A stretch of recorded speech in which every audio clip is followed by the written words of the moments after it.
দেখছেন বঙ্গবার্তা, সবার কাছে সবার কথা। জাতীয় যুব দিবসে স্বামীজির বাড়িতে এ রাজ্যের যুবনেতা, সাংসদ ও তৃণমূল কংগ্রেসের সর্বভারতীয় সাধারণ সম্পাদক অভিষেক বন্দ্যোপাধ্যায় স্মৃতিচারণা করলেন বিবেকানন্দের যুবকদের জন্য এগিয়ে চলার মন্ত্র স্মরণ করে।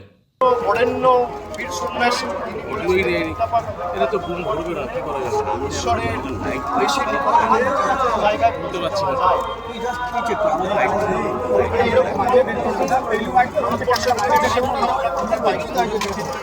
আগামী কোনোদিনও পাবো রাজ্যের মন্ত্রী শশী পাঁজা অবশ্য আজকের দিনে বিজেপি যুব মোর্চার আয়োজিত ম্যারাথনের সমালোচনা করলেন সেখানে। তাহলে যদি স্বামীজির জন্মদিনেতে লোক দেখানোর জন্য যদি জন্মদিনে উপস্থিত হলাম এবং সারা বছর বাকি 365 দিনের 364 দিন ভিন্ন কথা বললাম, স্বামীজি কিন্তু এটা চায় না।